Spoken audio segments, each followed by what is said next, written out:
So I think, sir, shall we start the session? Yes, Annapurni. Okay. So good evening once again. So today we are starting a new topic, Constitution of India. Okay. So இந்த topic பார்த்தோம்னா இது வந்து actually 21 pages போகிறது. So அதில் வந்து நம்ம important points மட்டும் as I already சே எப்போ நான் சொல்கிற மாதிரி அந்த இந்தியன் ஹிஸ்ட்ரி அப்படிங்கிறது பார்த்தோம்னா அதில் ரொம்ப இம்பார்ட்டன்ட் பாயிண்ட்ஸ் மட்டும் டிஸ்கஸ் பண்ணோம் நம்ம.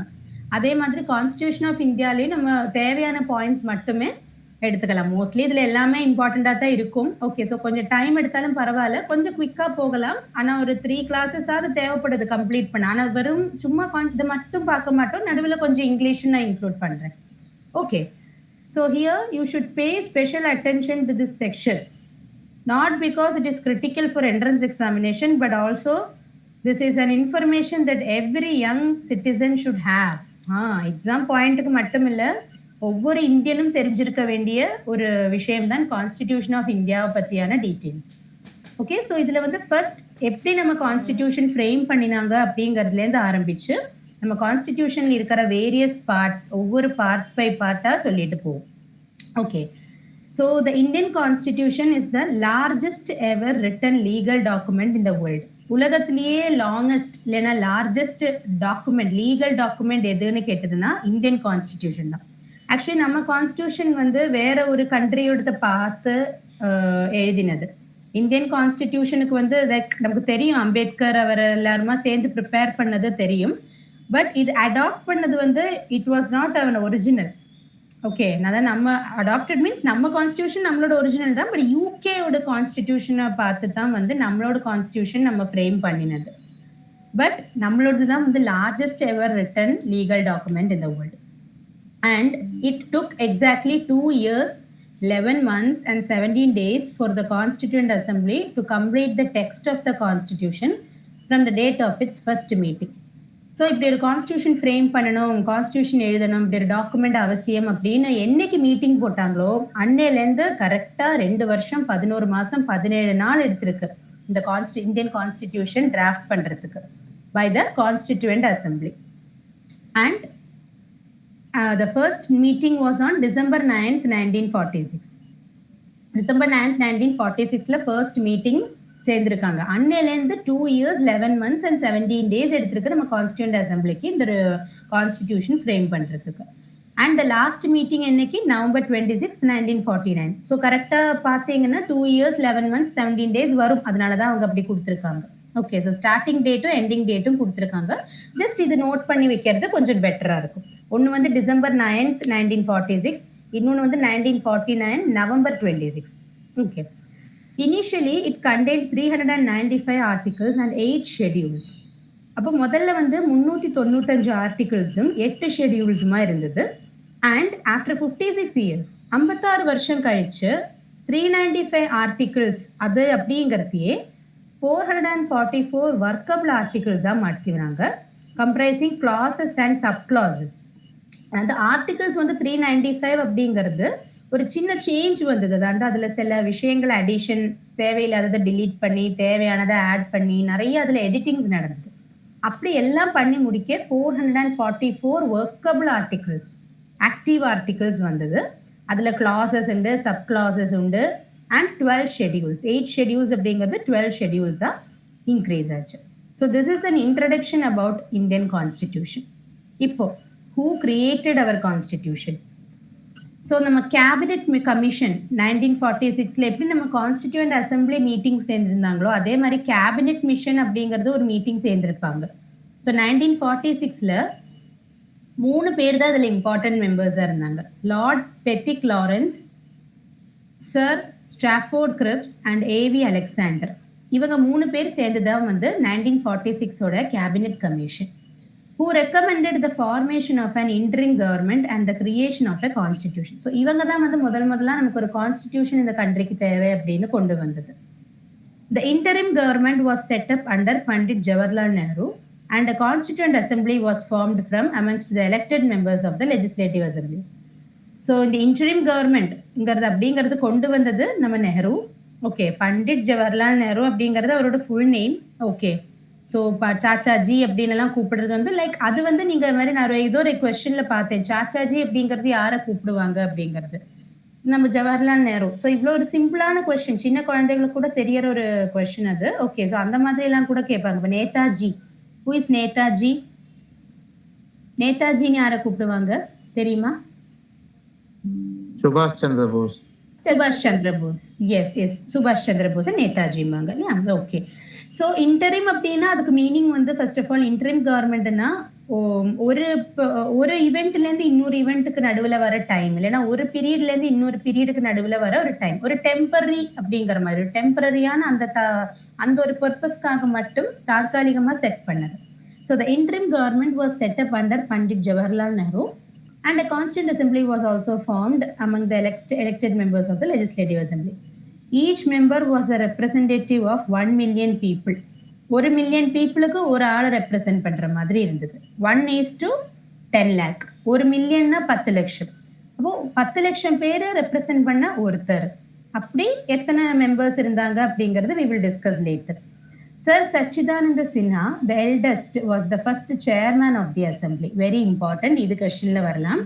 First chairman of Constituent Assembly யாருன்னு கேட்டா Sir Sachidananda Sinha. Okay. Dr. Rajendra Prasad was, however, the elected permanent chairman later. So first ஆனது Sir Sachidananda Sinha.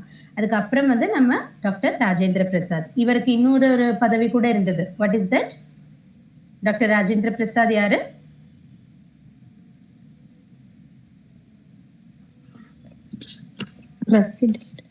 First President of India. Yes, first President of India, Dr. Rajendra Prasad. Okay. So Dr. Rajendra Prasad was, however, the permanent chairman. அதுக்கு அப்புறம் வந்து பெர்மனண்டா அவரை வந்து fix பண்ணிட்டாங்க இந்த சின்ஹா போனதுக்கு அப்புறம். On August 29th, 1947, the Assembly appointed a drafting committee under the chairmanship of Dr. B.R. Ambedkar. அப்போ 1947 ஆகஸ்ட் 15க்கு நமக்கு இண்டிபெண்டன்ஸ் கிடைச்சது. 29க்கு நம்ம கான்ஸ்டியூண்ட் அசம்பிளி வந்து ஒரு டிராஃப்டிங் கமிட்டி அப்படின்னு ஒன்று வேணும்னு சொன்னாங்க. டிராஃப்டிங் கமிட்டினா அதை எழுதி எடிட் பண்ணி ப்ரூஃப் ரீட் பண்ணி எல்லாம் கரெக்டா இருக்கா பார்த்து இந்த இதெல்லாம் டிராஃப்ட் பண்ணினவங்க இருப்பாங்க இல்லையா, அந்த ஒரு கமிட்டிக்கு ஒரு தலைவன் வேணும் அப்படின்னு ஒரு ரிக்குவயர்மெண்ட் வந்து தேவை வந்தது. So they appointed a drafting committee under the chairmanship of Dr. B.R. Ambedkar. இந்த டிராஃப்டிங் கமிட்டிக்கு ஹெட் வந்து லீடர் வந்து டாக்டர் B.R. Ambedkar. இவரோட கீழே தான் மற்ற ரைட்டர்ஸ், எடிட்டர்ஸ், ப்ரூஃப் ரீடர்ஸ் எல்லாமே இருப்பாங்க. And the constitutional adviser B.N. Rao created the draft constitution of India. அப்போ இந்த டிராஃப்ட்னா எதுவுமே இப்போ நம்ம ஒரு மேக்ஸ்ல ஒரு சம் போடுறோம்னா நம்ம முதல்லயே இப்போ ஒரு கொஸ்டினை பார்த்து ஃபர்ஸ்டே வந்து நம்ம ஃபேர் காலத்தில் எழுத மாட்டோம். முதல்ல ரஃப் காலத்தில் எழுதி பார்ப்போம். கரெக்டாக கால்குலேஷன்ஸ் வருதுன்னா ஃபேர் காலத்துக்கு மாற்றி எழுதுவோம் இல்லையா?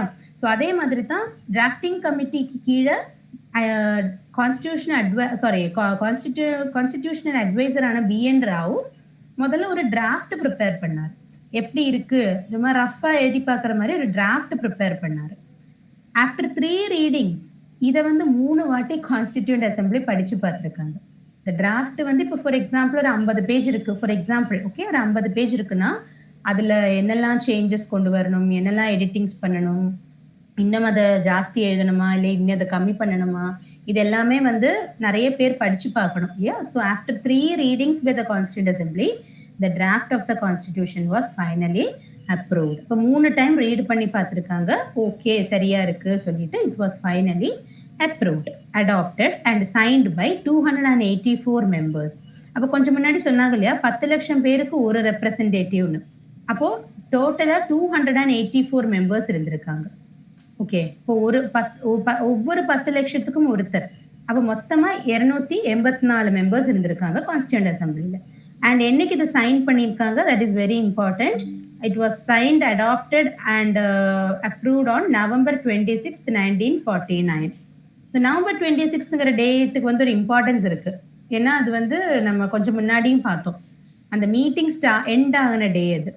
இந்த கான்ஸ்டியூஷன் டிராஃப்ட் பண்ண அப்படின்னு சொல்லி மீட்டிங் ஸ்டார்ட் பண்ண day December 9th, 1946 and last day of the meeting November 26th, 1949.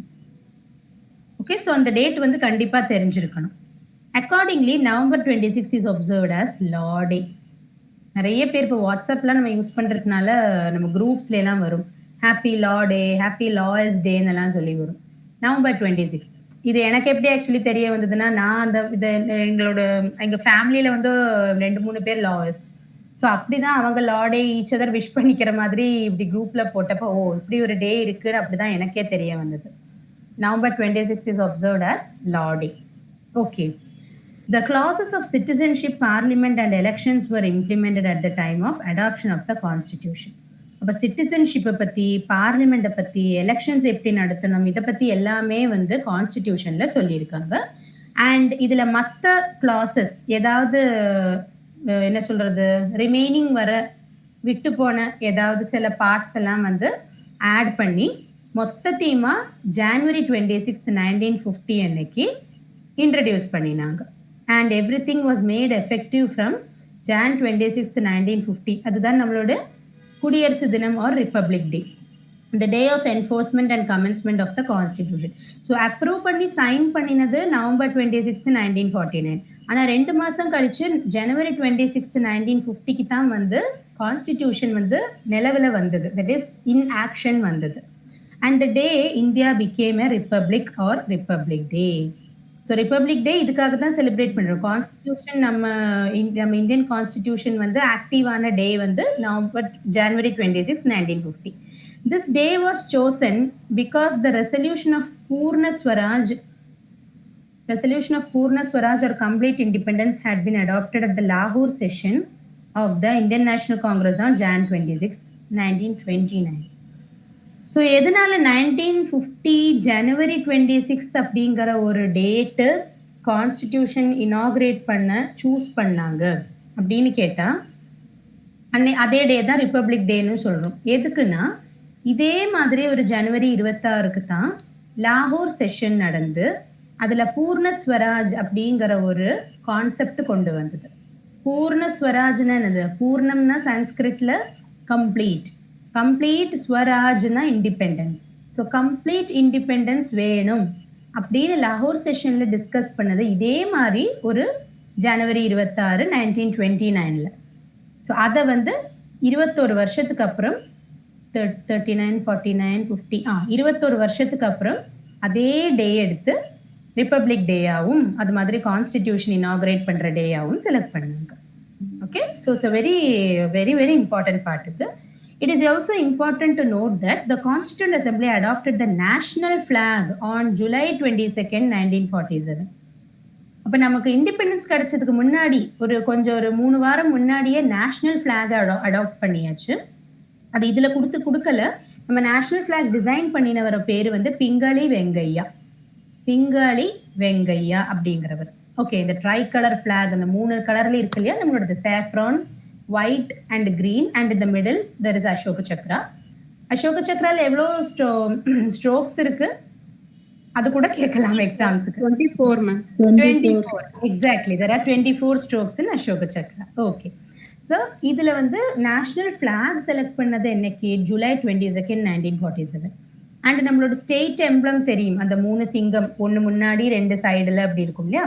State emblem which shows 3 lions, a galloping horse, a bull and a chakra. So state emblem வந்து 3 Lions இருக்கும், ஒரு என்ன சொல்றது பாஞ்சு வர ஒரு குதிரை இருக்கும், ஒரு காளை இருக்கும், அப்புறம் ஒரு சக்கரம் இருக்கும். இது வந்து அசோகாவோட சாரநாத் பில்லர்லேருந்து எடுத்தது.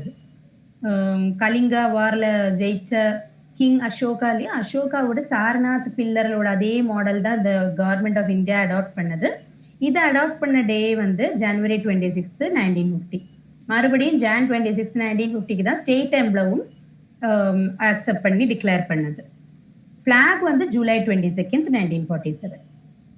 அப்புறம் நம்மளோட நேஷனல் எம்ப்ளத்துல கீழே எழுதியிருக்கிற சத்தியமேவ ஜெயதே, ட்ரூத் அலோன் ட்ரையம்ஸ் அப்படின்னு ஒரு இது இருக்கு இல்லையா, உண்மைதான் என்னைக்குமே ஜெயிக்கும். சத்தியமேவ ஜெயதேங்கிறது சான்ஸ்கிரிட். இது எடுத்திருக்கிறது வந்து முண்டகா உபனிஷத்துலேருந்து. இந்த உபனிஷத் வேதம் இதெல்லாம் நம்ம வந்து ஏன்ஷியன்ட் இந்தியாவில் படித்தோம்.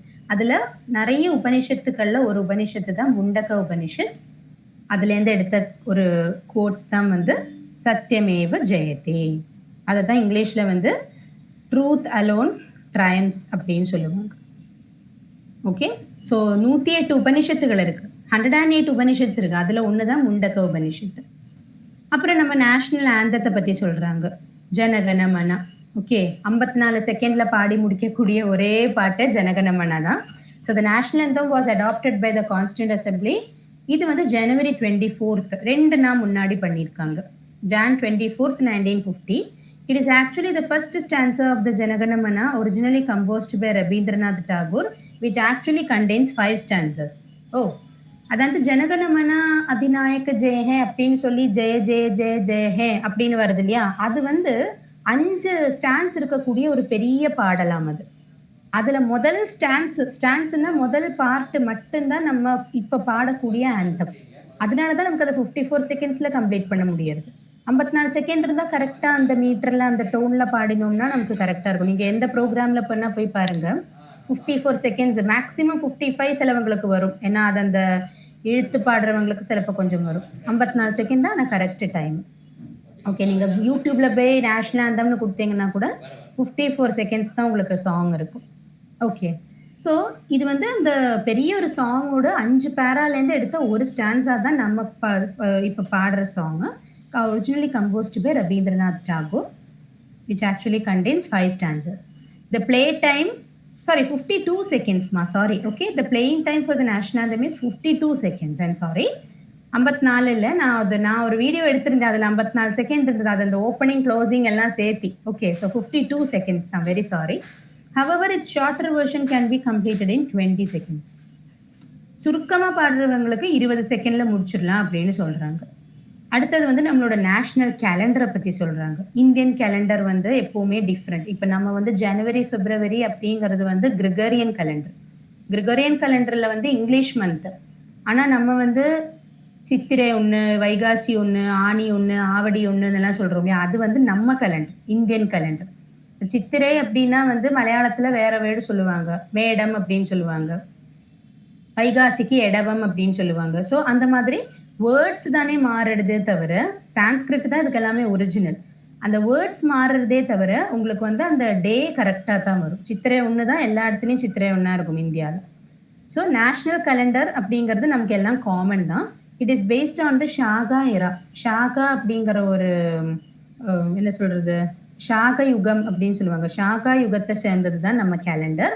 ஸ்டார்டிங் வித் ஃபர்ஸ்ட் சைத்ரா, சித்திரை தான் சைத்ராங்கிறாங்க. சித்திரை 1லேருந்து ஆரம்பிக்கிறது. அப்ராக்சிமேட்டா ஒரு மார்ச் 22லேருந்து அது அதனோட இது ஸ்டார்டிங் வரும். equivalent to March 22nd in the Gregorian calendar and was adopted by the government of India on March 22nd 1957. இது லாஸ்ட்ல தான் பண்ணியிருக்காங்க. 1957 மார்ச் 22க்கு தான் நேஷனல் கேலண்டரை அடாப்ட் பண்ணியிருக்காங்க. ஓகே, இப்போ வந்து நம்ம கான்ஸ்டிடியூஷனோட சோர்சஸ், நம்ம வந்து ஏதாவது ஒரு இதெல்லாம் எழுதினோம்னா, நம்ம ரிசர்ச்லாம் பண்ணோம்னா அதுக்கு சோர்ஸ் எழுதுவோம் இல்லையா, இது எங்கேருந்து கிடைச்சது, இந்த ப்ரூஃப், இந்த டேட்டா எங்கேருந்து கிடைச்சது, ஒவ்வொரு டேட்டாக்கும் நம்ம ஆதாரம் கொடுக்கணும். அதே மாதிரி நம்ம கான்ஸ்டிடியூஷன் எங்கேருந்தெல்லாம் வந்து ரெஃபர் பண்ணி எழுதினது அதான் கொடுத்துருக்காங்க. First one government of India act 1935. அப்புறம் பிரிட்டிஷ் கான்ஸ்டிடியூஷன், நான் சொன்ன மாதிரி யூகேயோட constitution, parliamentary privilege, unitary citizenship and rule of law, இதெல்லாம் ரெஃபர் பண்ணியிருக்காங்க. ஆஸ்திரேலியன் கான்ஸ்டிடியூஷன் ரெஃபர் பண்ணியிருக்காங்க. அது எதுக்கெல்லாம் பண்ணியிருக்காங்கன்னா, ப்ரியாம்பிள் எழுத, கன்கரண்ட் லிஸ்ட் எழுத, அப்புறம் freedom of trade and commerce எழுத. அதாவது ஒவ்வொன்றுக்கும் ஒவ்வொரு கான்ஸ்டிடியூஷனை ரெஃபர் பண்ணியிருக்காங்க. இப்போ என்ன சொல்றது, இப்போ parliamentary privilege, rule of law, இதுக்கெல்லாம் பிரிட்டிஷ் கான்ஸ்டிடியூஷனை டிபெண்ட் பண்ணியிருக்காங்க. ப்ரியாம்பிள், கன்கரண்ட் லிஸ்ட், இதுக்கெல்லாம் ஆஸ்திரேலியன் கான்ஸ்டிடியூஷனை ரெஃபர் பண்ணியிருக்காங்க.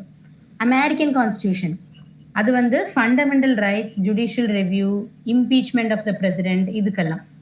ஓகே, ஜாப்பனீஸ் கான்ஸ்டிடியூஷன், அப்புறம் the South African constitution, Irish constitution, the Russian constitution, the Canadian constitution and the German constitution.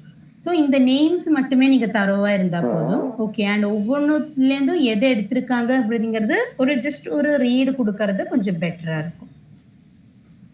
Next வந்து நம்மளோட preamble. ப்ரியாம்பிள்லேருந்தே எக்கச்சக்க கொஸ்டின்ஸ் கேட்பாங்க. ஸோ அதனால இந்த ப்ரியாம்பிளை வந்து அப்படி ஈஸியாக படிச்சுட்டு போக முடியாது, கொஞ்சம் டீட்டெயில்டாக தான் பார்க்கணும். Okay, the preamble reflects the philosophy of our constitution. preamble அப்படிங்கிறது ஒரு புக் ஓபன் பண்ணினா அதுல எப்படி இன்ட்ரோடக்டரி பேஜ், ஃபர்ஸ்ட் பேஜ் இருக்கும் இல்லையா, ப்ரிஃபேஸ் அப்படிம்பாங்க இல்லையா, அது மாதிரி இது preamble. இந்த புக்ல என்னென்னது இருக்கும், இதுல இப்படியெல்லாம் சொல்றாங்க அப்படியெல்லாம் சொல்லி புக்ஸ்ல ஸ்டார்டிங்ல வரும் இல்லையா, அது மாதிரி தான் ப்ரியாம்பிள் அப்படிங்கிறது. Though it is not enforceable in a court, yet it serves its utility as it reflects the objectives and interpretation of the Constitution. கான்ஸ்டியூஷனுக்குள்ள என்ன சொல்லி இருக்கும், எதுக்காக கான்ஸ்டிடியூஷன், அப்படி எல்லாமே வந்து இந்த ப்ரியாம்பிள்லேருந்து நமக்கு புரிஞ்சுக்கலாம். And competent to the notable characteristics of our preamble are as under.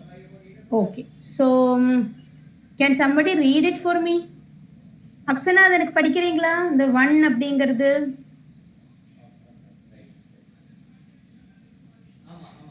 Afsana இருக்கீங்களா மீட்ல?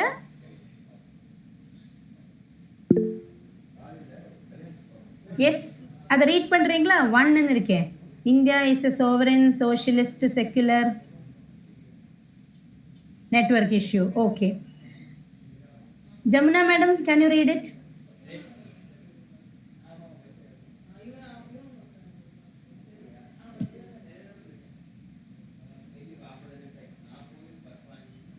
ஜமுனா மேடம், நீங்க மைக் ஆன் பண்ணிருக்கீங்க, நான் எனக்கு கேட்கறது இல்ல. சரி பரவாயில்ல, நானே படிக்கிறேன்மா, பரவாயில்ல. Okay. So India is a sovereign, socialist, secular and democratic republic. Sovereign means that India is an independent country. Sovereign அப்படின்னா வந்து இந்தியா ஒரு தனிப்பட்ட நாடு, தனியா செப்பரேட் இண்டிபெண்டன்ட் கண்ட்ரி அப்படின்னு meaning. Competent to decide its political destiny. அதாவது அவங்களுக்கு இந்தியாவோட பொலிட்டிக்ஸை பற்றி ரூல்ஸ் போடுறதுக்கும், ஏதாவது தப்பா இருந்தா அதை ரூல்ஸ் மாத்துறதுக்கும் எல்லாத்துக்கும் ரைட்ஸ் இருக்கு நம்ம கண்ட்ரிக்கு. நம்ம யாரோடையும் அடிமை கிடையாது அப்படிங்கிறது. That is called sovereign. Sovereign அப்படிங்கிற வேர்டுக்கு மீனிங் என்னது? Independent country. இதெல்லாம் கூட ஒவ்வொரு எக்ஸாம்ஸ்ல கேட்கறாங்க. இந்த 5 வார்த்தை இருக்கு இல்லையா, sovereign, socialist, secular, democratic, republic, இது 5ஓட மீனிங் ரொம்ப இம்பார்ட்டன்ட். சோவரன்னா இந்தியா வந்து ஒரு இண்டிபெண்டன்ட் கண்ட்ரி அப்படின்னு அர்த்தம். ஓகே, அடுத்தது, the government works for the welfare of its people. Government வந்து தன்னுடைய மக்களோட நலனுக்காக ஒர்க் பண்ற ஒரு கண்ட்ரி தான் இந்தியா. அதனால India is also called a welfare state. And its economy is based on a socialistic pattern where the public and private sectors are allowed to work together. Public sectorsum private sectorsum together work பண்ணக்கூடிய ஒரு country தான் நம்மளோட state, நம்மளோட country. So அதனால welfare state அப்படின்னும் பேரு, socialistic pattern follow பண்ற ஒரு கண்ட்ரி நம்மளோடது. செக்யுலரிசம், அடுத்த வேர்டு வந்து செக்யுலரிசம். இப்போ சோவரின், சோஷியலிஸ்ட்னா என்னது? ஸோ ப்ரைவேட் பப்ளிக் ரெண்டுமே இருக்கிறது, அதனால அதுக்கு பேரு சோஷியலிஸ்டிக் பேட்டர்ன் அப்படின்னு. அடுத்தது செக்யுலரிசம். செக்யுலரிசம்னா it signifies that government has no religion of its own. கவர்மெண்ட்டுக்கு அப்படின்னு சட்டத்துக்கு இல்லைன்னா இதுக்குன்னு ஒரு ரிலீஜன் கிடையாது, எந்த மதம் ஜாதி எதுவுமே கிடையாது. ஓகே, இப்போ நீ வந்து ஹிந்து, நான் வந்து கிறிஸ்டியன், இஸ்லாம், அந்த மாதிரி எதுவுமே கிடையாது. Secularism signifies that the government has no religion of its own but respects all religions equally, and that choice of religion does not disqualify its citizen on any basis. எந்த காரணத்தாலும் யாருமே ஒருத்தர் இன்னொருத்தரை விட குறைஞ்சவர் கிடையாது. அடுத்தது டெமோக்ராட்டிக் அப்படின்னா it implies the selection of the government by the people, for the people and of the people. Democracy அப்படின்னால தெரியுமே, for the people, by the people and of the people சொல்லுவாங்க. India is the largest democratic country, அதுவும் தெரிஞ்சு வச்சுக்கலாம். அப்போ democracy அப்படிங்கும்போது people will elect the leaders, people will select the leaders to rule them through universal adult franchise by voting. Voting பண்ணி நமக்கு நம்ம லீடரை சூஸ் பண்ணுறதுக்கான ரைட்ஸ் இருக்கு. Where the people, where the will of the people is respected. மக்களுடைய விருப்பத்தை மதிக்கிற ஊர் தான் நம்ம country. Likewise, this element of democracy is not only restricted to politics but also to economy and society.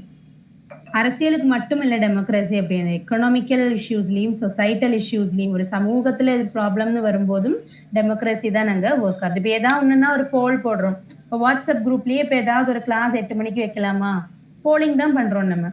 அதில் எத்தனை பேரோட ரெஸ்பான்ஸ் வருதுன்னு பார்த்து மெஜாரிட்டி ஏதோ நம்ம அதை சூஸ் பண்ணுறோம் இல்லையா. Finally it is a republic. Republic அப்படின்னா the people select all the important heads of government directly or indirectly and these offices are not occupied on a hereditary basis.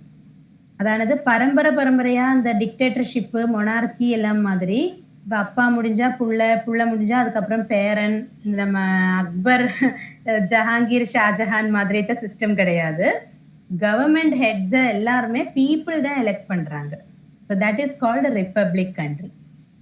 Okay, so that is the meaning of the sovereign, socialist, secular, democratic and republic.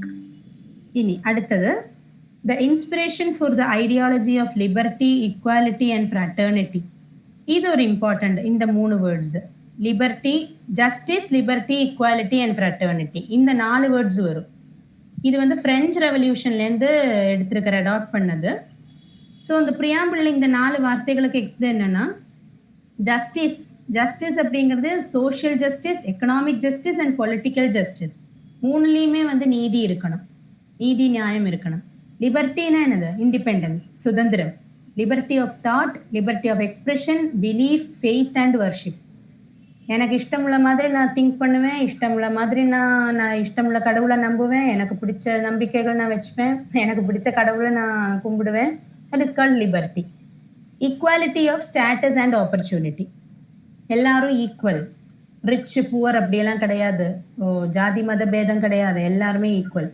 And ஃப்ராட்டர்னிட்டினா எல்லாரும் ஒன்று அப்படிங்கிறது, assuring dignity, unity and integrity of all citizens of the nation. So the preamble also declares that the Constituent Assembly adopted and enacted the Constitution on November 26, 1949 in pursuance of the above objectives. So இதெல்லாம் யோசிச்சு think பண்ணி decide பண்ணதுக்கு அப்புறம் தான் வந்து கான்ஸ்டியூஷனை adapt பண்ணியிருக்காங்க. Okay, and இதில் வந்து 2 சேஞ்சஸ் நடந்தது. இந்த ப்ரியாம்பிளில் வந்து முதல்ல ப்ரியாம்பிளில் வந்து 1950 நம்ம கான்ஸ்டியூஷன் வந்து டிக்ளேர் பண்ணினாங்க ஃபர்ஸ்ட். ஆனால் 1950க்கு அப்புறம் 1976 ஒரு சேஞ்ச் வந்தது, 42வது அமெண்ட்மெண்ட் அப்படின்னு சொல்லுவாங்க, 42nd amendment to the constitution. So இந்த அமெண்ட்மெண்ட்னா சேஞ்ச், இந்த மாற்றம் படி 2 சேஞ்சஸ் நடந்தது. ஒன்று வந்து the words socialist and secular, இது 2ஐயும் நம்ம கான்ஸ்டியூஷனில் ஆட் பண்ணாங்க. அப்புறம் India into sovereign, socialist, secular, democratic republic அப்படின்னு மாற்றினாங்க. முதல்ல அந்த 2 வேர்ட்ஸ் இருக்கல, 26 வருஷத்துக்கு அப்புறம் தான் அதை ஆட் பண்ணியிருக்காங்க. அண்ட் அதுக்கப்புறம் இன்னொரு சேஞ்ச் வந்து அந்த இன்டெகிரிட்டி அப்படிங்கிற வேர்டும், அதே மாதிரி வேர்ட்ஸ் அண்ட் இன்டெகிரிட்டி அப்படி justice, unity, integrity and fraternity அப்படின்னு சொன்னோம் இல்லையா, அதில் இன்டெகிரிட்டி அப்படிங்கிறது 1976 தான் ஆட் பண்ணியிருக்காங்க. ஸோ இன்டெகிரிட்டினா வந்து எல்லாரோடையும் மனிதாபிமானம் அப்படிங்கிற ஒரு வேர்டு, அது இன்டெகிரிட்டி அப்படிங்கிறது. ஸோ இந்த ஒரு இது கூட யூனிட்டி அண்ட் இன்டெகிரிட்டி அதையும் கூட ஆட் பண்ணியிருக்காங்க. ஓகே, ஸோ சோஷியலிஸ்ட் அப்படிங்கிறது எதனால ஆட் பண்ணியிருக்காங்க, அது எதுக்கு பண்ணியிருக்காங்கன்னா, சோஷியலிசம் அப்படிங்கிறது வந்து சொசைட்டியில் எல்லாருக்கும் ஈக்குவல் ரைட்ஸ் கிடைக்கணும் அப்படிங்கிற ஒரு நோக்கத்தோட தான் வந்து சோஷியலிசம் அப்படிங்கிற வேர்டை ஆட் பண்ணியிருக்காங்க. ஓகே, அதுக்கப்புறம் செக்யுலர் அப்படிங்கிறதுக்கு மீனிங் நான் சொன்னேன், தெர் இஸ் நோ ரிலீஜியன் அந்த மாதிரி. கான்ஸ்டிடியூஷனுக்கு இல்லைன்னா அரசுக்கு ஒரு ரிலீஜியன் கிடையாது. No political party should espouse a particular religion. நீ ஹிந்து மதமா அது பண்ணு, இல்லை முஸ்லீமாரு, கிறிஸ்டினாரு அப்படின்னு சொல்றதுக்கு யாருக்குமே அதிகாரம் கிடையாது. ஓகே, ஸோ இதெல்லாம் வந்து அப்படிலாம் யாரா பண்ணினாங்கன்னா கூட அவங்க அதுக்கு வந்து இட்ஸ் பனிஷபிள். ஓகே, சட்டப்படி அது வந்து தண்டனை கிடைக்கும். Okay, so since the fundamental right to freedom of religion is guaranteed in the constitution. Fundamental right to freedom of religion இது வந்து எல்லாருக்குமே உண்டு. Okay, now the union and the states, இது யாரா படிக்கிறீங்களா? Can someone read it? Jaya நான் read பண்ணவா? Ma'am read பண்ணுங்க, that's okay. Yeah, okay. The union and the states. The union is referred to as India, that is Bharat, and its members are currently 29 states with Andhra Pradesh Reorganization Act 2014. Andhra Pradesh has been bifurcated into Telangana and Semantra. There are 7 union territories, of which Delhi and Pondicherry has its own legislative assembly, having its own chief minister. The rest of the union territories are governed by the administrators, the lieutenant governors appointed by the President of India. Thank you ma'am, thank you so much. Okay, so the union அப்படிங்கிறது வந்து the union government அப்படிங்கிற அந்த வேர்டில் union அப்படின்னாலே India அதுதான் அங்கே மீன் பண்ணுறாங்க. That is Bharat. Bharat அப்படின்னு சொல்றதுக்கு காரணம், இப்போ ஒரு ரீசெண்டாக கூட ஒரு டிஸ்கஷன் வந்தது, இந்தியா ஆர் பாரத் எது கரெக்டு சொல்லி. ஸோ பாரத் அப்படிங்கிறது it's a Sanskrit name. Bharatam, Bharat அப்படிங்கிறது சம்ஸ்கிருத நேம். அது இந்தியா அப்படிங்கிறது மாடர்ன் நேமாக வந்தது. So India or Bharat both are same, அதுதான் யூனியன் அப்படிங்கிறாங்க. And there are currently 29 states. So எப்படி 29 வந்ததுன்னா 28 இருந்தது, முதல்ல 29 ஆச்சு. Now again it is 28. இதில் இந்த பிடிஎஃப்ல அது ஒரு இது கரெக்ஷன் இருக்கு. இப்போ வந்து 29 ஆனது மறுபடியும் 28 ஆயாச்சு. ஏன்னா 29 ஸ்டேட்ஸில் வந்து ஆந்திர பிரதேஷ், ஏன்னா இப்போ நீங்கள் கூகுள் பண்ணி பாருங்க, லைக் எனக்கு அது இப்போ கூட ஒரு டவுட்டு தான் அது ஸ்டேட்ஸ் இன் இந்தியா. ஏன்னா அது இந்த ஜம்மு அண்ட் காஷ்மீர் ஒரு இது வந்து India has 28 states and 8 union territories. இதில் 7 யூனியன் டெரிட்டரி கொடுத்துருக்காங்க இல்லையா, அது 8. அது எப்படி ஆச்சு சொல்கிறேன்னா, 28 ஸ்டேட் தான் இருந்தது, அது 29 எப்படி ஆச்சுன்னா ஆந்திர பிரதேஷ் வந்து 2ஆ பைஃபர்கேட் ஆச்சு. ஒன்று வந்து தெலுங்கானா, இன்னொன்று வந்து சீமந்திரா அப்படின்னு. ஆந்திர பிரதேசத்தை 2ஆ டிவைட் பண்ணாங்க, ஒன்று தெலுங்கானா, சீமந்திரா. அப்போ 29 ஆச்சா, 29 ஆச்சு. ஆனால் இதில் வந்து என்னாச்சுன்னா ஒரு ஸ்டேட், அதாவது ஜம்மு அண்ட் காஷ்மீர் அப்படிங்கிறதுல வந்து ஒன்று வந்து யூனியன் டெரிட்டரியாக மாறிடுது. ஜம்மு வந்து யூனியன் டெரிட்டரியாக போயிடுது.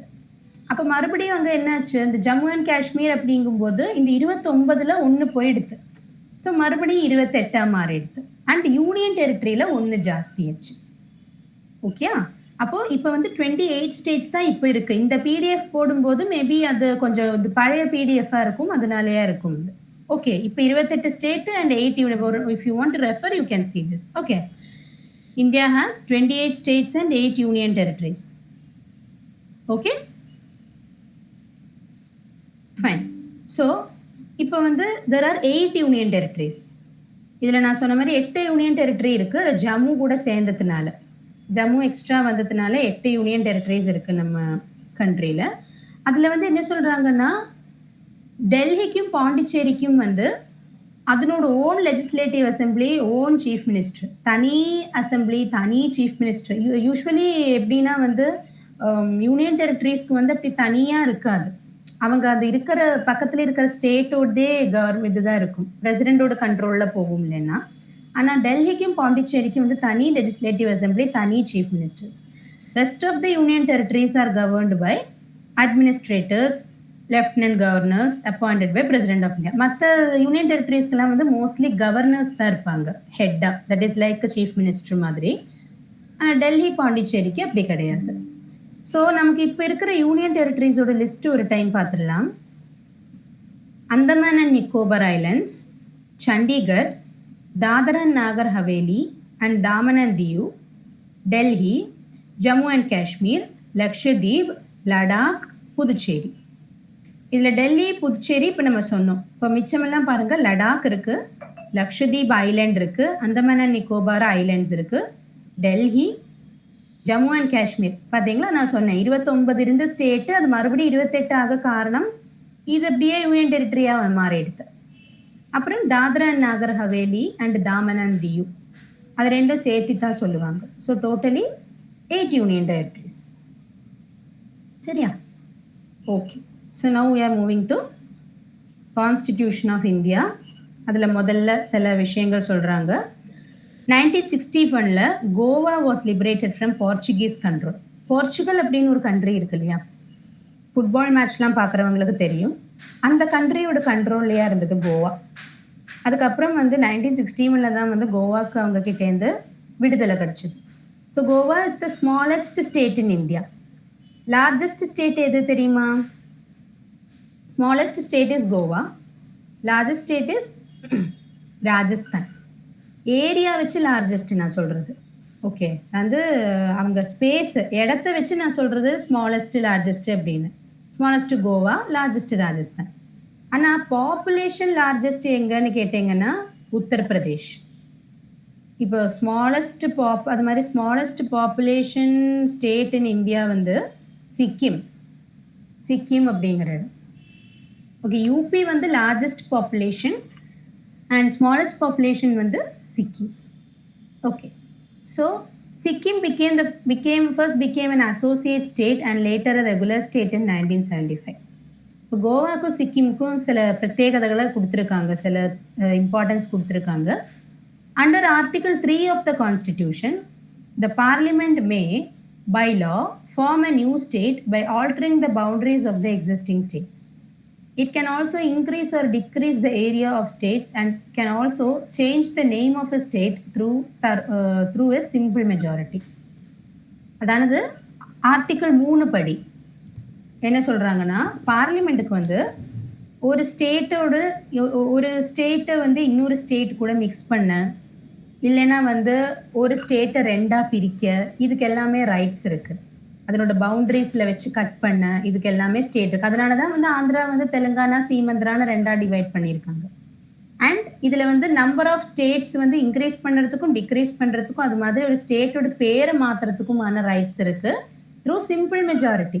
சிம்பிள் மெஜாரிட்டின்னா என்னது? இப்போ ஒரு ஊரில் 500 பேர் இருக்காங்கன்னா 500 பேரில் இப்போ 250 பேர் 200 பேர் இப்போ ஒரு பேருக்கு சப்போர்ட் பண்ணுறாங்க, 300 பேர் வேற பேரை சப்போர்ட் பண்ணுறாங்கன்னா that is called simple majority. So ஜாஸ்தி யாரு பண்ணியிருக்காங்க, எந்த பேருக்கு ஓட் பண்ணியிருக்காங்களோ அந்த பேர் செலக்ட் பண்ணுவாங்க.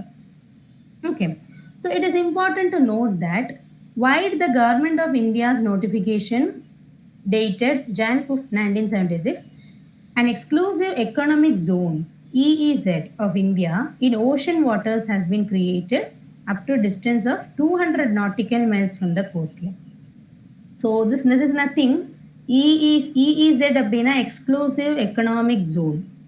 இந்த ஓஷன் வாட்டர்ஸ்ல எல்லாம் வந்து இந்தியாவுக்குன்னு ஒரு அடையாளம் அவங்க கிரியேட் பண்ணியிருக்காங்க. அது எதுக்காகன்னு கேட்டீங்கன்னா, நம்ம கவர்மெண்ட் ஆஃப் இந்தியாவோட ரோல், நமக்கும் அதுல வந்து பார்ட்டு தான் நம்மளும் அப்படின்னு தெரிவிக்கிறதுக்காக அங்க ஒரு ஜோன், ஒரு ஏரியா நம்மளோடதுன்னு காமிக்க கிரியேட் பண்ணியிருக்காங்க. Okay, so next is citizenship. யாருக்கெல்லாம் இந்தியன் சிட்டிசன் ஆகலாம்? நல்ல இன்ட்ரெஸ்டிங்கான டாபிக் இது. ஸோ ஓட்டிங் பண்ணணும்னா you should be a citizen of India, இல்லையா? If you have to vote, you have to be a citizen of India. So only Indian citizens can contest the posts of the president, vice president, governor of a state, judge of the Supreme Court or High Court, attorney general, member of parliament or legislatures in the states. Okay, so vote பண்ணனும்னாலும் you should be a citizen of India. நம்ம contest பண்ணனும்னாலும் citizen of India வா இருக்கணும். Okay, so the detailed laws are framed by the parliament in the Citizenship Act 1950. So Citizenship Act படி who is a citizen of India? By birth, இந்தியாலேயே பிறந்தவங்களானா you are a citizen of India. By descentனா நம்ம பூர்வீகர், நம்ம அம்மா அப்பா தாத்தா பாட்டி எல்லாம் இங்கே தான் இந்தியாவில் தான் இருக்காங்க அப்படின்னா நம்மளும் ஒரு இந்தியன் தான். பை ரெஜிஸ்ட்ரேஷன், இப்போ வெளிநாட்டில் பிறந்து நமக்கு இங்கே வந்து சிட்டிசன்ஷிப் வாங்கணும்னா நம்ம ரெஜிஸ்டர் பண்ணி சிட்டிசன்ஷிப்பு வாங்கணும். பை நேச்சுரலைசேஷன்னா அகெயின் நம்ம இங்கேயே இருந்து இங்கேயே பிறந்து வளர்றது. And by incorporation of an external territory, வெளி டெரிட்டரியிலேருந்து இங்கே, தட் இஸ் அது வந்து ஆக்சுவலி எப்படின்னா ஒரு special kind incorporation of an external territory. In the sense வெளிநாடு நம்ம நாடு கூட இட் ஷுட் கோஆப்ரேட், அப்படி ஆனால் தான் வந்து it's possible. Okay, in the same act citizenship can be last. இதே ஆக்டில் என்ன சொல்கிறாங்க, சிட்டிசன்ஷிப் இருக்கிற சிட்டிசன்ஷிப் போகிறதுக்கு இந்த 3 காரணங்கள் போதும். Through renunciation, voluntary act. இப்போ நானாக சொல்கிறேன் எனக்கு இங்கே எது சிட்டிசன் ஆக வேண்டாம், எனக்கு வேற எங்கேயா போய் ஆகணும்னா ஒன்று. த்ரூ டெர்மினேஷன், அந்த டெர்மினேஷன்னா வந்து இப்போது என்ன சொல்கிறது, நம்மளே தானாக பண்ணிக்கிறது வந்து ரெனன்சியேஷன், எனக்கு இங்கே எது சிட்டிசன் ஆக வேண்டாம் அப்படின்னு. கவர்மெண்ட்டாக நம்மளை நீ இங்கே எது சிட்டிசனை, இனிமேல் நீ இங்கே எது சிட்டிசன் கிடையாது அப்படின்னு சொல்கிறது தான் தட்ஸ் கால்ட் டெர்மினேஷன். அவங்களே நம்மளை வந்து இது பண்ணுறது, நமக்கு விடுதலை கொடுக்குற மாதிரி. on acquiring of citizenship of another nation. எதனால அப்படி பண்ணுவாங்க? நான் 2 ஊர்ல citizenship வச்சுட்டு இருப்பாங்க சிலவங்க. தப்பது. It's legally wrong. அப்படி இருக்கும்போது the government will terminate. And மூணாவது through deprivation. Deprivationனா இப்போ ஏதாவது ஃப்ராட் பண்ணி டிஸ்லாயல் கேசஸ்ல எல்லாம் மாட்டிட்டு திருப்பி தரம் பண்ணி எல்லாம் இருந்ததுன்னா கவர்மெண்டே வந்து நம்மளோட சிட்டிசன்ஷிப்பை எடுத்துருவாங்க. ஸோ இது சிட்டிசன்ஷிப் ஆக்ட்ல வந்து ரெண்டும் சொல்லுவாங்க, how to become a citizen and how to remove the citizenship. The Constitution recognizes single citizenship. நான் சொன்னேன் இல்லையா, ஒரு இடத்துல ஒற்றை டைம் ஒரு ஊர்ல தான் சிட்டிசனா இருக்க முடியும். Dual citizenship is not yet recognized under the Constitution. நம்ம கான்ஸ்டிடியூஷன் படி 2 ஊர்ல ஒரே டைம் சிட்டிசனா இருக்க முடியாது. Domicile is not defined in the Constitution. அப்படி 2 ஊர்ல சிட்டிசன்ஷிப் வச்சுக்கிறதுக்கு என்ன பேர் சொல்றாங்க? Domicile. Okay. But a permanent home can be inferred when a person resides with an intention to continue to do so for future days. Okay, அது தேவையில்லை.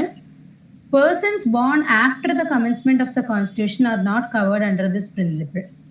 அதானது இந்த dual citizenship கூடாது அப்படிங்கிறது கான்ஸ்டிடியூஷன் வந்ததுக்கு அப்புறம் பிறந்தவங்களுக்கு அப்ளிகபிள். அதுக்கு முன்னால பிறந்தவங்களுக்கு அது பார்க்க வேண்டாம். ஆனா அப்படி இருக்கிறவங்க இன்னைக்கு உயிரோடே இருக்க மாட்டாங்க இல்லையா? Fine. Based on the recommendations of the Singhvi Committee, the government has considered the extension of dual citizenship to NRIs living in 16 countries. NRIஸ்க்கு ஆனா இது கொடுப்பாங்க, நான் ரெசிடென்ட்ஸ் ஆஃப் இந்தியா சொல்லுவாங்க இல்லையா, NRIs. இவங்களுக்கு ஒரு ஸ்பெஷல் கமிட்டி சேர்ந்து சிங்வி கமிட்டி அப்படிங்கிற கமிட்டியில எடுத்த டெசிஷன் படி கவர்மெண்ட் வந்து இவங்களுக்கு டுவல் சிட்டிசன்ஷிப் அலோவ் பண்றாங்க. அதுவும் எங்க 16 கண்ட்ரீஸ்ல மட்டும்தான், அந்த சொல்ற 16 கண்ட்ரீஸ்ல இருக்கிறவங்களுக்கு மட்டும்தான் இந்த டுவல் டொமிசைல் அலோவ் பண்றாங்க. இப்போ வந்து சிட்டிசன்ஷிப் ஆக்டே வந்து 2019 சேஞ்ச் வந்தது. The Citizenship Amendment Act 2019 was passed by the Parliament of India on 11th December. It amended the Citizenship Act of 1955 by providing a path to Indian citizenship for Hindu, Sikh, Buddhist, Jain, Parsi and Christian religious minorities fleeing persecution from Pakistan, Bangladesh and Afghanistan. Muslims were not given such eligibility. So இது வந்து இந்த ஒரு citizenship amendment அப்படிங்கிறது என்னன்னா, ஹிந்து, சிக்கு, பாகிஸ்தான், பங்களாதேஷ், ஆப்கானிஸ்தான் இந்த 3 ஊர்களில் சேர்ந்த ஹிந்து, சிக்கு, Buddhist, Jain, Parsi and Christians இவங்களுக்கெல்லாம் வந்து இந்தியாவில் சிட்டிசன்ஷிப் கொடுத்தாங்க. இது வந்து 2019 நடந்தது. ஓகே, இந்த மாதிரி ரிலீஜியஸ் அந்த ஊர்ல இவங்க எல்லாம் மைனாரிட்டியா இருந்திருப்பாங்க. ஓகே, ஆனா முஸ்லிம்ஸ்க்கு அது கொடுக்கல சொல்றாங்க. ஏன்னா அந்த பாகிஸ்தான், பங்களாதேஷ், ஆப்கானிஸ்தான்ல இவங்க முஸ்லிம்ஸ் தான் ஜாஸ்தி இல்லையா, ஸோ அவங்களுக்கு அது தேவையில்லை, இவங்களுக்கு அது கொடுத்துருக்காங்க, மற்ற ரிலீஜியன்ஸ்க்கு கொடுத்துருக்காங்க. ஸோ இதோட நம்ம கான்ஸ்டிடியூஷனோட மெயின் இது வரைக்கும் ஒரு காமனா தெரிஞ்சிருக்க வேண்டிய பேஸ் முடியறது. இனி வர்றது வந்து கொஞ்சம் ஒரு இன்டெப்த் நம்ம போகிறோம். இப்போ இது வரைக்கும் சொன்னதெல்லாம் நம்ம ஸ்கூல் லெவல்ல கூட படிச்சிருப்போம். மேபி இந்த சிங்வி கமிட்டி அது வேற சொன்னேன் இல்லையா, சிட்டிசன்ஷிப் அது வரைக்கும் கூட ஸ்கூல்ஸ்ல படிக்கிறது. சிட்டிசன்ஷிப் அமெண்ட்மெண்ட் ஆக்ட்லேருந்து சொல்ல போனா காம்படிட்டிவ் எக்ஸாம் பர்பஸ்க்கு போகிறது. Okay, so now I think இப்போ ஒரு சேஞ்சுக்கு நம்ம கொஞ்சம் இங்கிலீஷ் பார்க்கலாம். ஓகே, ஸோ இங்கிலீஷ் வந்து we will continue constitution part tomorrow. இன்னைக்கு இங்கிலீஷ்ல வந்து I have taken synonyms and antonyms. Okay, so உங்களுக்கு ஒரு ஐடியாக்காக கொஞ்சம் ஈஸியான கொஞ்சம் synonyms and antonyms பார்க்கலாம்.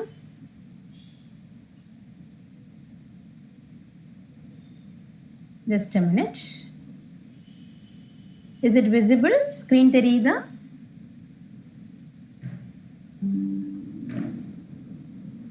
Is Amuda ma'am, is the screen visible?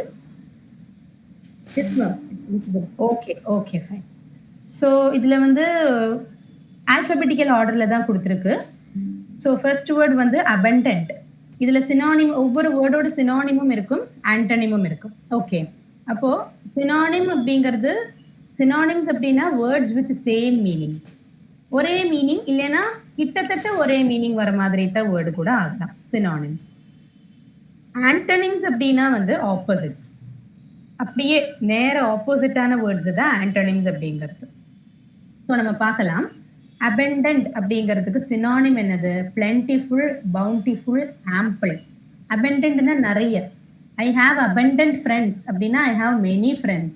plentiful, bountiful, ample. Opposite பாருங்க, scarce, rare, limited. ரொம்ப கம்மி, ரொம்ப ஸ்கேர்ஸா தான் இருக்கு, ரொம்ப ரேரா தான் இருக்கு, லிமிட்டெட். இதெல்லாம் தான் வந்து அதனோட ஆப்போசிட். அடுத்தது அபாலிஷ்.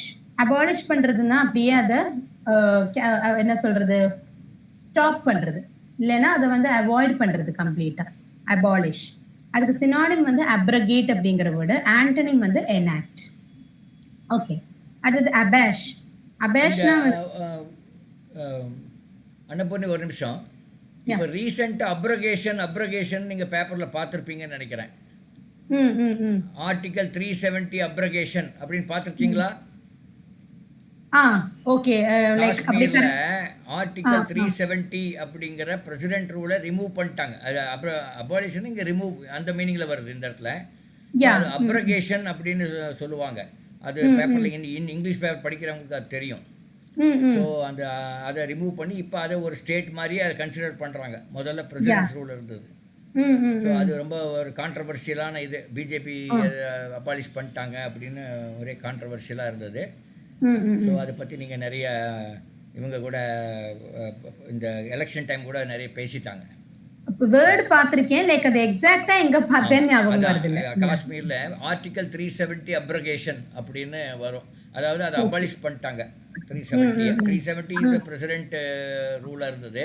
இப்போ அங்கேயே ஸ்டேட் விட்டா மாத்திரக்கு ஸ்டேட் நம்ம ஸ்டேட் மாதிரி எலெக்ஷன்லாம் கண்டக்ட் பண்ணி அங்கே கூட இப்போ நீங்கள் முந்தானேற்ற நம்ம எலெக்ஷன் நடந்திருக்கு. 37% 38% தான் ஓட்டு போலாயிருக்கு.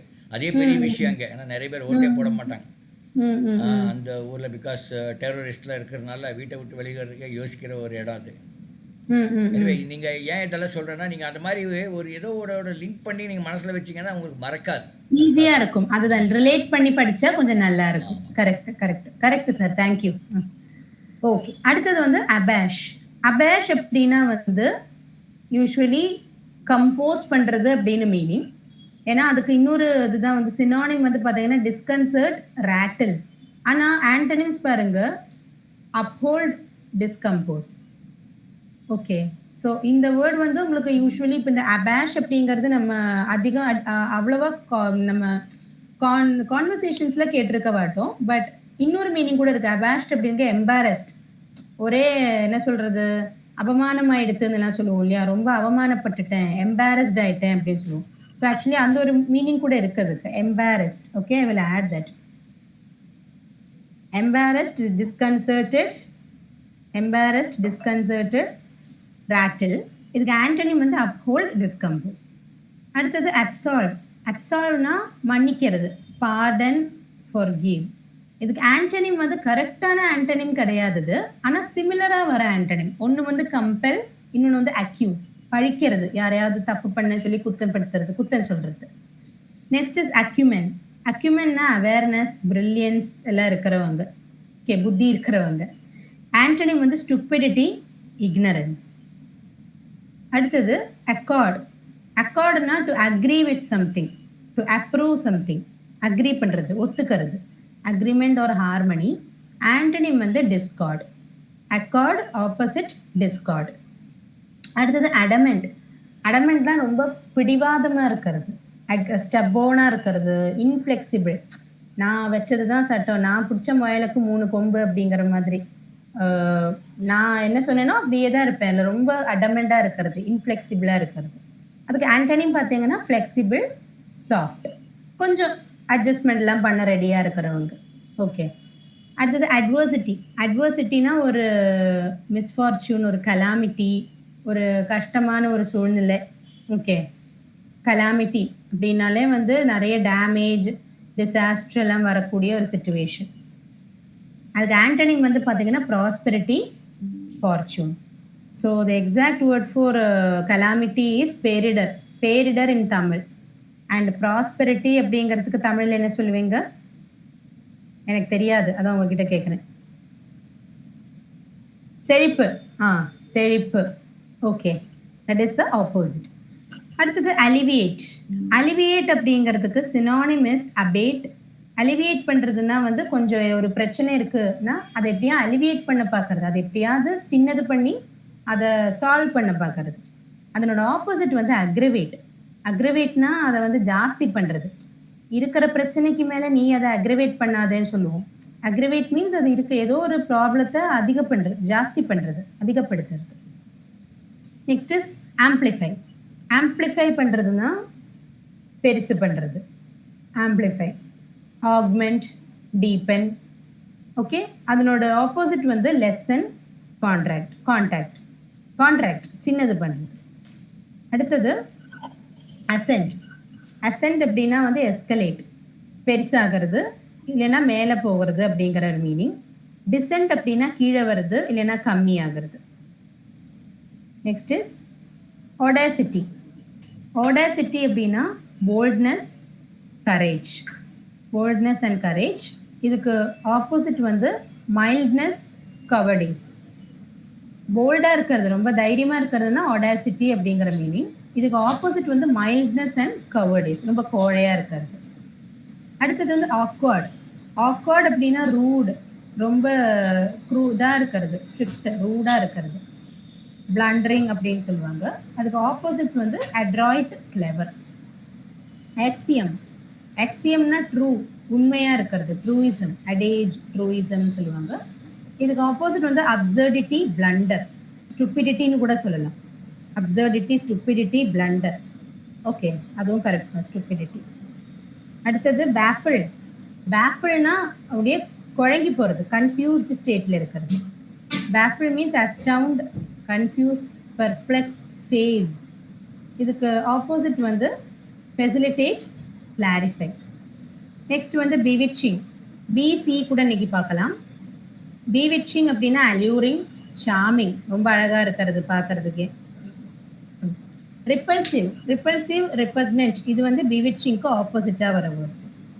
அடுத்தது bustle. The bustling city of Chennai, bustling city of Mumbai அப்படின்லாம் சொன்னால் ரொம்ப கமோஷனாக இருக்கிறது, க்ரௌடடாக இருக்கிறது. அதுக்கு ஆப்போசிட் வந்து குவாய்ட், ஸ்லோனஸ், ரொம்ப அமைதியாக இருக்கிறது. நெக்ஸ்ட் வந்து பிஸி.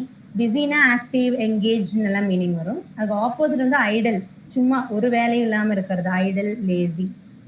நெக்ஸ்ட் வந்து கலாமிட்டி. கலாமிட்டி கொஞ்சம் முன்னாடி பார்த்தோம், அட்வர்சிட்டி, மிஸ்ஃபார்ச்சூன் இதெல்லாம் வருது. ஆப்போசிட் வந்து ஃபார்ச்சூன். அதாவது கலாமிட்டினா மிஸ்ஃபார்ச்சூன், மிஸ்ஸரி, மிஸ்ஃபார்ச்சூன் அதெல்லாம். மிஸ்ஃபார்ச்சூனுக்கு ஆப்போசிட், அதாவது கலாமிட்டிக்கு ஆப்போசிட் ஃபார்ச்சூன். அடுத்தது வந்து கலோஸ். கலோஸ்னா அன்ஃபீலிங். ஓகே, எந்த ஒரு கருணை எதுவுமே இல்லாமல் இருக்கிறது, ஒரு குட் ஃபீலிங்ஸ் எதுவுமே இல்லாமல் இருக்கிறது. ஆனால் கம்பேஷனேட் அப்படின்னா ரொம்ப கருணையோட, பாசத்தோட இருக்கிறது, டெண்டர்.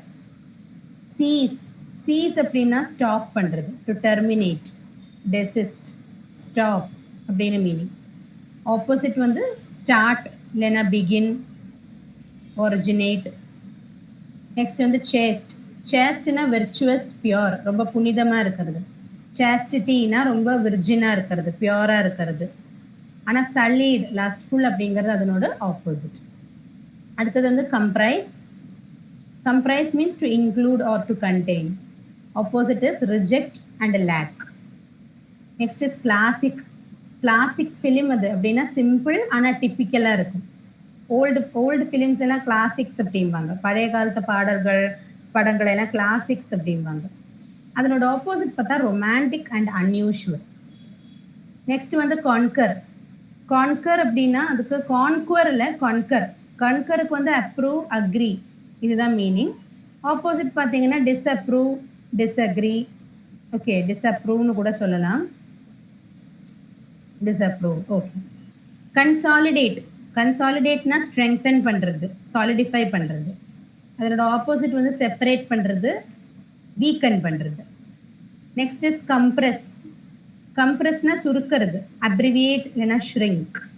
அதுக்கு ஆப்போசிட் வந்து ஆம்ப்ளிஃபை பண்ணுறது, பெருசு பண்ணுறது, எக்ஸ்பேண்ட் பண்ணுறது. ஆம்ப்ளிஃபை கொஞ்சம் முன்னாடி பார்த்தோம் இல்லையா நம்ம. Amplify means augment, deepen, lesson, contract, opposites எல்லாம் பார்த்தோம். ஸோ அதே ஆம்ப்ளிஃபை தான் இங்கே கொடுத்துருக்கிறது. ஓகே, அடுத்தது வந்து கம்ப்ரெஸ் பார்த்தோம். Next D. டி கூட பார்த்துடலாம். 3 வேர்ட்ஸ் தான் இருக்கு. Decipher, demolish, dwarf. டெசிஃபர் பண்றதுன்னா ஏதோ ஒன்று கண்டுபிடிக்கிறது, டீகோட் பண்றது. ஓகே, டீகோட் பண்றது, ஏதோ ஒன்று ரொம்ப காலங்களுக்கு அப்புறம் கண்டுபிடிக்கிறது, அது இன்டர்பிரட், ரிவீல் அப்படின்னு சொல்லலாம். ஆப்போசிட்ஸ் வந்து மிஸ்இன்டர்பிரட், டிஸ்டார்ட். டிமாலிஷ் பண்றதுன்னா டிவாஸ்டேட், ரூயின். பழைய காலத்து பில்டிங் எல்லாம் டிமாலிஷ் பண்ணுவாங்க, மாத்தி கட்டுவாங்க இல்லையா, அதுதான் வந்து அதை அப்படியே டிஸ்ட்ராய் பண்றது. ஆப்போசிட் என்னது? ரிப்பேர் இல்லைன்னா கன்ஸ்ட்ரக்ட். Last word dwarf. டுவார்ஃப்னா குள்ளம் அப்படின்னு தான் தமிழ்ல. டிமினியூட்டிவ், பெட்டைட் அப்படின்னு இங்கிலீஷ்ல சொல்லலாம்.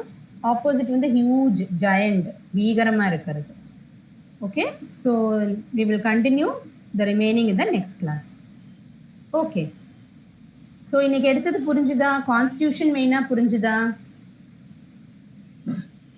புரிஞ்சது மேடம். ஓகே, ஓகேம்மா. எஸ், அப்சனா புரிஞ்சுதா? Yes ma'am. ஓகேடா, ஓகே ஓகே. ஸோ நான் அதில் கூகுள் மீட்டில் அந்த இது நெக்ஸ்ட் இதில் ஷேர் பண்ணுறேன். ஓகே, இல்லை உங்கள் குரூப்பில் இருப்பீங்க. அப்சனா குரூப்ல இருக்கீங்களா? வாட்ஸ்அப் குரூப்பில்? எஸ் மேம், இருக்க. எல்லா குரூப்லயும் இருக்கு. எல்லா குரூப்லேயும் இருக்கு. சரி சரி, ஓகே. நான் அந்த பிடிஎஃப் நீக்கு ஷேர் பண்ணுறேன். ஓகே. எஸ் ஜெயா, புரிஞ்சுதாம்மா? Yes ma'am. ஓகேப்பா, okay. So we will continue tomorrow at the same time, 8 o'clock. Okay. Thank you ma'am. Okay, thank you ma'am. Thank you Thank you, ma'am. Sir. Bye bye. Good night. Good night.